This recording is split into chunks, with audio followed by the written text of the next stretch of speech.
Hello and welcome to our webinar on understanding flood dangers. It's not a matter of if, but when. This webinar is going to help you understand how to better your community's preparedness and how first responders can be more prepared to act and save lives with clarity and not confusion. My name is Adam Stewart, and I'm an EI certified engineer, water resources engineer, with a decade of experience in designing and implementing flood maps all across the southeastern US. I did work for a firm that is now Jacobs Engineering, and we did flood studies, detailed flood studies all across the southeast, especially in Georgia, looking at how we take urbanization, implement that into new floodplains and flood delineation for DFIRM's flood insurance rate maps that are part of the natural process of making sure that communities have the right type of preparedness. Now, things have changed, and we're going to dive into how things have changed since that time and how modern tools can make things better. On our agenda today, I'm going to start off with how things have changed, just in the last few years about how floods have increased. I'm going to talk a bit about how those old models that I used to lead have some problems, both in how they're perceived by the public, how they're perceived by communities, and how they are actually implemented and designed. We're going to talk about how things are getting better. And then I'm going to cover a little bit about what we at Genesis can offer to make things better for you and your community. So, diving into some of that most recent news, I think everyone here heard about Hurricane Helene. Obviously, came up in the southeast, devastated communities in my home state of North Carolina, Tennessee, Virginia, Georgia, Florida, South Carolina. Massive impact from Helene as it came up. Everyone was expecting the torrent of rain down at the coast, but a preceding front came through. Waters were already high. The hurricane sat over the mountains of North Carolina, and the devastation unfolded. And so it's one story about how these rapidly intensifying hurricanes carrying more moisture in a warmer climate are causing so much more damage. Communities that have never seen flooding near this scale in over 100 years are now being impacted and need to understand how they can be ready. But Helene wasn't it. Just a month later in Valencia, Spain, much smaller scale, where Helene was covering a massive region of the US. In Valencia, smaller storms just dumped a deluge on the city and the area. Almost as many lives lost. So the storms don't have to be massive like a hurricane to cause such a massive impact. The damage over $11 billion, and you see 36,000 people rescued. When it hits a big urban area, these are kind of the impacts we can see. So it doesn't matter if you're in a more rural region like the North Carolina mountains, or you're in a very urban city.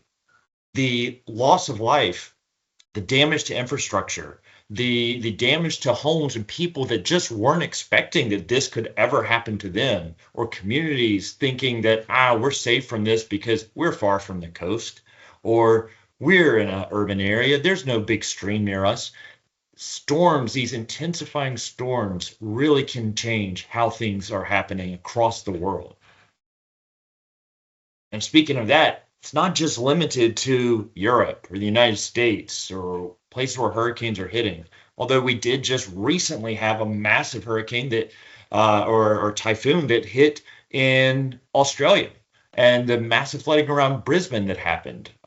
Storms even came afterwards with more flooding that happened in Queensland. Here in southern Brazil earlier in 2024, southern Brazil got devastated. So flooding just came in southern Brazil. Almost 200 lives lost again. Over 600,000 people got displaced. So these storms, we see about it, we hear about it, we read about it, but it could happen to anyone at any time in any place. It doesn't matter if you're in the mountains. It doesn't matter if you're at the coast. Uh, it is part of our changing world. It's part of our changing climate that we do have. And how can we be ready? Are the old models going to be there and be able to be understood and give you the accurate representation of what may happen to you when a big storm comes? Because it could come at any time, as we're seeing. And so now I'm going to talk about how there are gaps in the floodgate. What are the challenges with the old models, the ones that I used to lead? What are the problems that we have there? So first, what are the flood boundaries? How do those happen? If you're not a water resources engineer, maybe you don't know. If you're not working with the Water and Sewer Authority or something in your community, maybe you don't have an actual understanding of how these models are designed. Well, these models are planning tools. They're done using HEC-HMS, HEC-RAS. We put in an amount of rainfall in an area in HEC-HMS. It goes through, and these are Army Corps of Engineer tools, and it goes through the model, tells us what the different flow rates will be at different areas. We put that into HEC-RAS, which is using topography, but these are rough models. They are using a point in time storm. It assumes normal conditions in the channel. We don't assume, like in Helene, that the waters were already elevated. There was already a massive storm that came through. So these models were already faulty, if you think about it. And not every stream has a model because it's really insurance focused. These models are done to help determine the risk for insurance if you need flood insurance or not.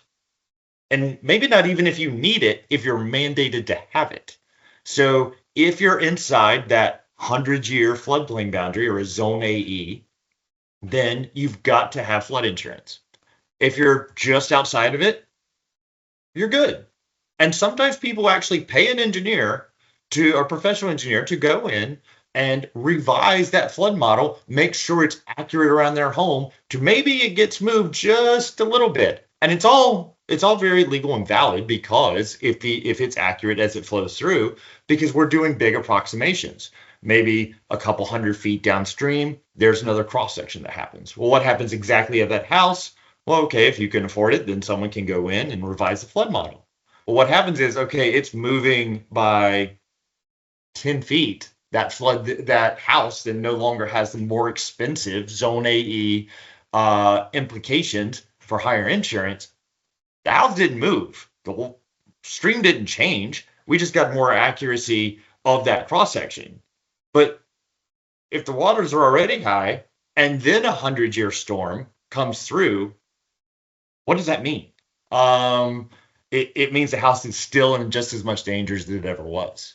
So if you think about it like that, there's just a big misconception of what these boundaries are. They're done. Cities and communities, you all know, like you can't go and update these every year. Urbanization happens, but some of these floodplain maps, even though they're all digitized with FEMA now, these floodplain maps may be decades out of date. Meanwhile, another 40,000 people have moved to the community, and all that concrete is leading to higher levels of water runoff. Those 100-year boundaries are much wider than they ever were. And so that is part of the challenge we have right now.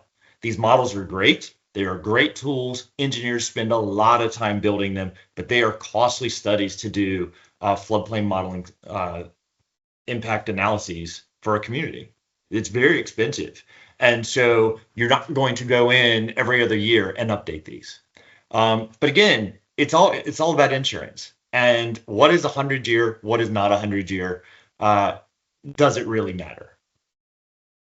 And that actually gets us into the public and even the local leader misunderstanding of floodplain boundaries. The public hears 100-year myth. Okay, they hear, oh, it's a 100-year storm. All right, we had one 5 years ago. I'm good.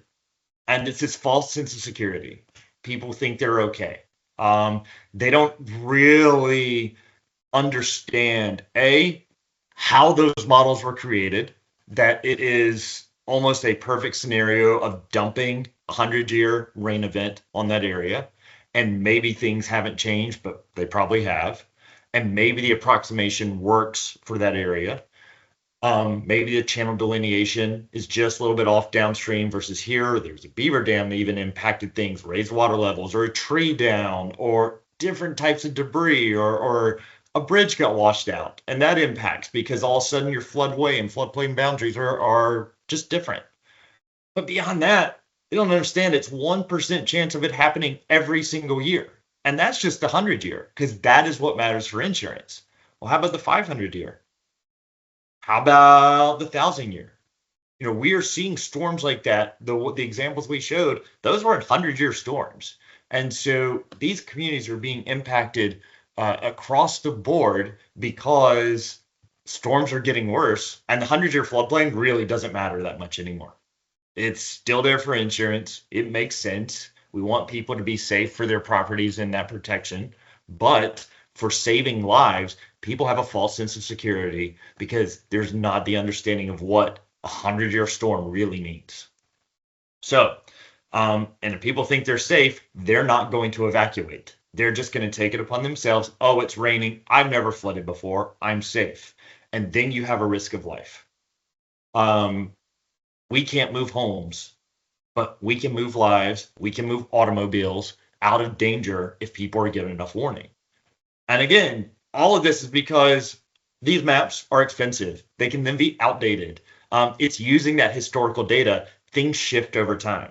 Water levels might already be higher. If a 20-year storm comes through and then you get a 100-year storm, it doesn't make it a 120-year storm. Like it's basically saying you've dumped concrete in that stream channel, for example, and all of a sudden it's all blocked because the waters were already high. Then you're taking 100-year. So it is exponentially increasing the water levels, spreading out. The floodplains get larger, and people who never had an idea, even if they understood that 1% chance, they never had an idea that it's actually not a 100-year storm, and people don't know until after the fact too. That's another problem. You don't understand until after a storm happens how much is going to come, because we have estimates of what rainfall may come, and they were pretty good with Helene, but only like a day or two before. But people don't understand that that's just rainfall. What's going to actually happen? Because the models are outdated, and there are no real-time models being implemented and showing people and notifying people about what could come. And that gets into the public communication challenges. Again, because things are unpredictable. We have unreliable floodplain models because they're older. The engineers, highly qualified. We know what we're doing. We are putting those models through there. But again, if you do one and it's 20 years old, the community hasn't had the time and the resources to update things, how do you know exactly what's going to happen? And then there are regulations about what has to be a zone AE and have this actual engineering study done. Smaller streams don't. And smaller streams or urban corridors down a street like in Valencia where water is just rushing down, those aren't modeled. Small little creeks that all of a sudden turn into deadly torrents of water rushing down, those don't have to be modeled by law. Because the implications would be incredibly costly, but we don't have the models for that. They can be rough zone A models, but zone A just means it's an approximation. So they're unreliable. To just say, hey, this is the model. I'm good in this storm. How do you know? And that's us as an engineer saying that. Imagine a layperson or a community member who just is going by their experience of what they've ever seen. Well, they've never seen a Helene come through. They've never seen a storm in Brazil or a storm in Australia. Those are just new events because people haven't lived for 200 years. They don't have that experience of storms in the early 1900s. And so our responsibility as leaders is to make sure we have the best models possible, the best data possible to help people. And then we have to communicate things better. When infrastructure damage happens, people get cut off. Power went out quickly in Helene, all around Asheville, for example. Cell towers went down. Power lines got washed out. People then could not communicate. And that is a massive problem because, again, people weren't prepared. They weren't expecting that. And that all leads to some public trust issues as well, where maybe you get a false alarm, a siren goes off. Okay, what does that siren mean? Is it a tornado? Is it a flood? Is it a fire? They don't know. They just hear a sound. They hear, a pulsing tone blaring in the distance, telling them, okay, there's a problem, but they don't know what it is. And then maybe they get an alert. I know for me on my phone, even I turned off my flash flood warnings. I don't really care to be woken up at 3 a.m. because there's a big flood happening 20 miles from me. And these flash flood warnings happen in broad areas. Like it's not targeted to exactly right by the stream or this area that's really in danger.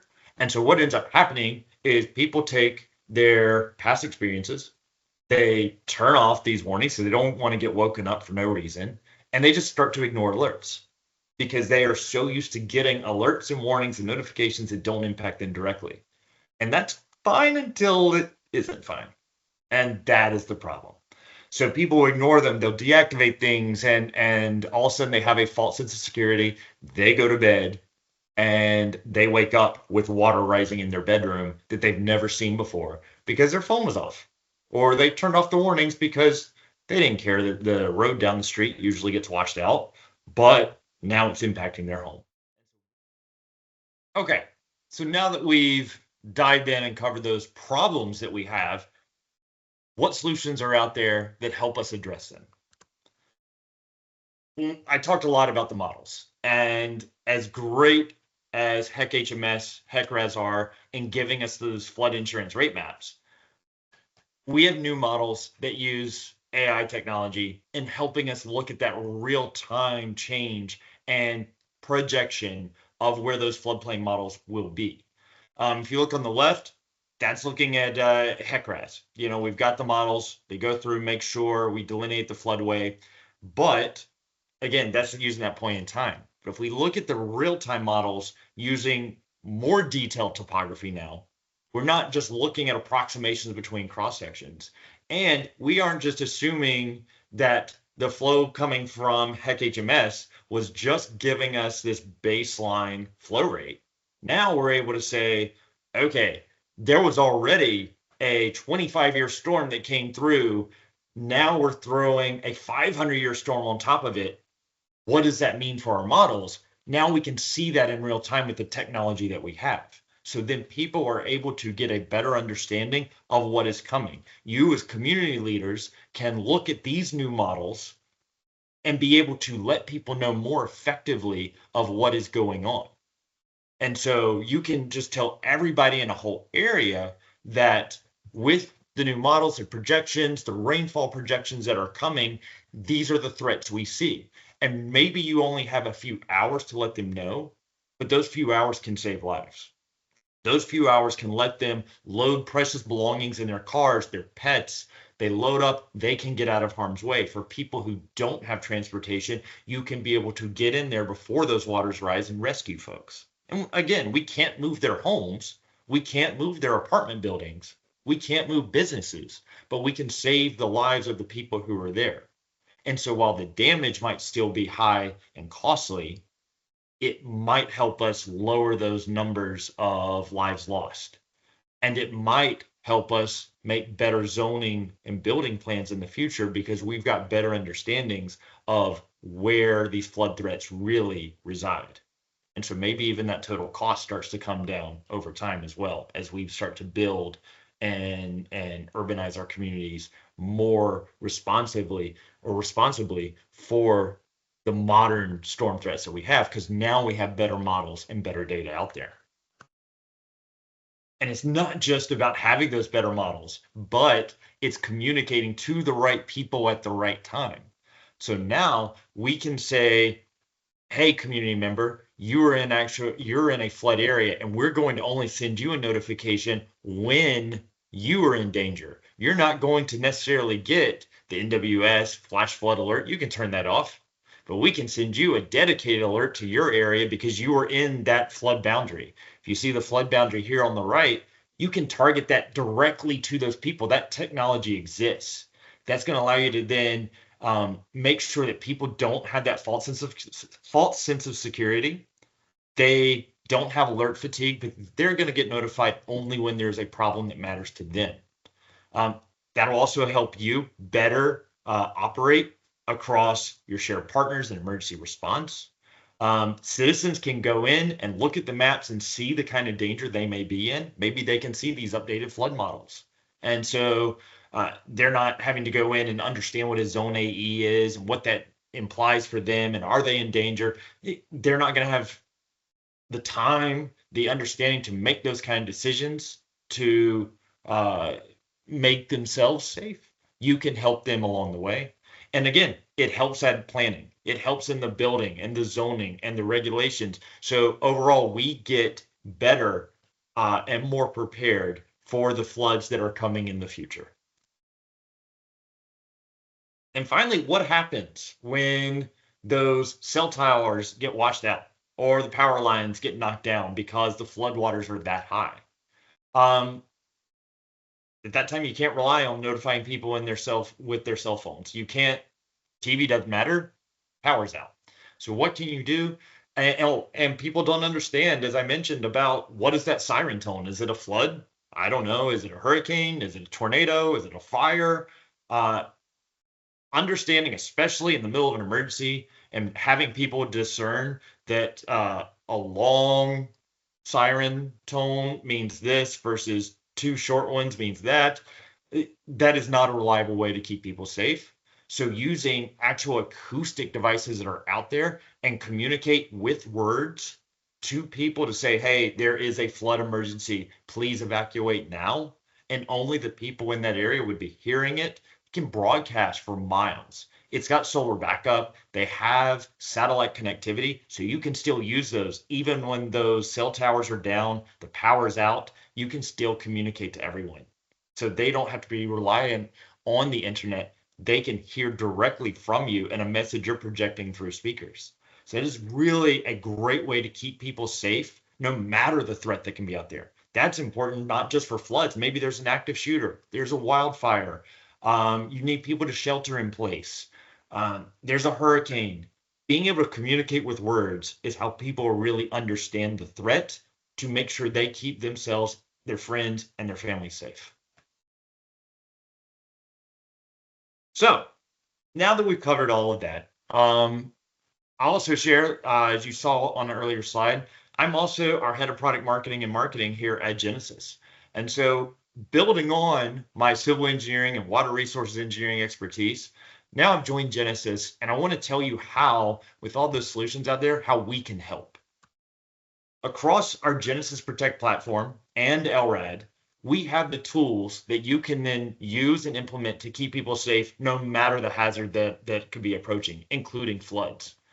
With Genesis Alert and Genesis Evac, you can target those communications through multiple channels or our own Genesis Protect app. So people know in their particular zone when they're in danger, if there's a different problem they need to know about, if they're in a flood zone or a changing flood zone that may warrant them being notified of the danger.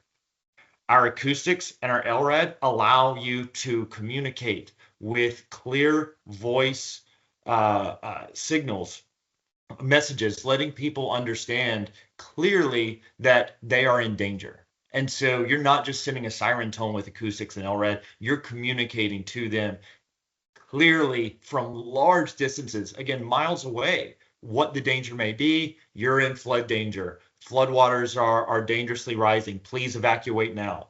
That message is going to resonate where a siren or a little NWS warning will just miss them because it's being targeted to an area. They're understanding what's going on. And then we have Genesis Connect. So while all these emergencies are happening, you can communicate both securely and in compliance with federal laws.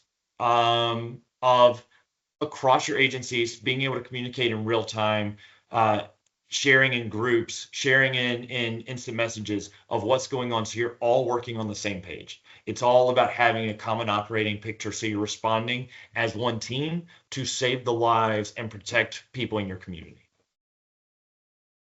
And not only that, we announced a few months ago a great partnership with flood map. And where I showed those new flood models, that's where flood map is going to come into play. Flood map is using that updated data, AI intelligence, making sure that the flood boundaries that you see are in real time, both a future cast, a now cast, and looking at what is going to happen and what is happening to the streams and the creeks and even the dry stream beds of an area, the streets you're seeing here on this animated image, where the streets start to get flooded. And flood map helps us with that. So in those scenarios where you've got this static, outdated flood boundary, flood map comes in, tells you, okay, this is where the water levels are right now because it's reading off real-time gauge data. Here's the projected rainfall. This is where you can expect where people are in danger. Then you use the Genesis tools to communicate directly to those people and make sure they are safe and aware and informed about what's going on. And working all together with these solutions, we can take those lives lost from being near and over 200 down to 0, and that is our goal. So with that, again, my name is Adam Stewart. I thank you all for attending. I really appreciate your time, and anything we can do for you at Genesis or at FloodMap, please reach out to us, and we're happy to help you save the lives of your community.